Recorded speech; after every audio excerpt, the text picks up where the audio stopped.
Prudent mariners know the value of staying connected in a good VHF. That's why when I needed a new one, I went to iCom. Hey Candy, how you doing? Morning, your package came. Oh, good.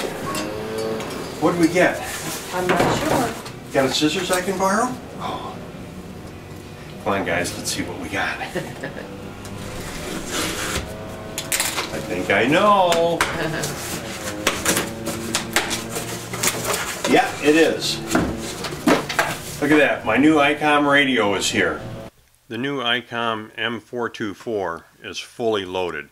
You can even get a remote microphone for this, so that you can have the main station down below and have the remote mic up in your cockpit area, and it's a full functioning VHF. You can do everything you can off the base station with this. Now my boat's not that big, so I didn't get the remote microphone. But when I say fully loaded, it's got a built-in 10-watt amplifier, it's got noise canceling on the microphone, a built-in Class D DSC. It can be a PA system, a foghorn, you know, when you connect it to an external speaker. It's got GPS connections for your NEMA 0183 connectivity. Now I wasn't 100% sure as to where I should hook this up. I don't have a nav station on my boat. So I went to Ed at the Sailing Emporium to get a little bit of advice. He's got a lot of experience in the marine industry, and I thought, well, if anybody's going to know, Ed's the guy to ask. Okay, so now I got the VHF. Where do I put it? Okay, you want to install it somewhere close to the entrance to the companionway so it's easy to access in case of emergency. Somebody can get it without crawling into the cabin to be able to flip switches on and things like that. Okay, so I don't want to put it out here.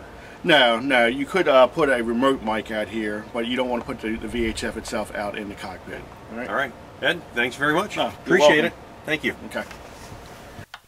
Well, after talking to Ed, I started looking around, and there was really only one logical spot to put the radio. And so I tested a couple of things. You can see here I don't really care for the way that looks, but then I thought, well, maybe it will fit inside that electric panel.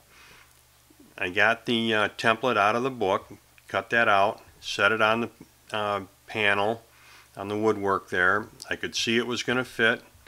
Open it up, plenty of room for the insides. I wasn't going to bump into any electrical or anything. So I drew my circles and arrows and cut that out. Dry fitted it, everything fit well, so now I'm ready to connect it. I see on the back of the radio here you're going to have two sets of wires that are connected by a little white connector. Those white connectors are only there to protect the wires from getting tangled up during shipping. You cut those off, as I did here. This set of wires is going to go to the external speaker, and the other set will go to the GPS. And then the DC connectors, and there's a DC connection wires that come with this. They just plug right in, and then you should wrap them, make them waterproof, which I did. The whole process took me about a half hour to install this. Oh, one more thing. Make sure you connect the antenna before using your radio, or you could damage the unit. Now I've got it in a convenient location. I can operate the VHF from the cabin or from the cockpit while I'm driving the boat. And I'm confident in my iCom that I'm going to be able to stay connected. Now when you first turn the unit on, you'll get a message that there's no Maritime Mobile Service ID hooked up.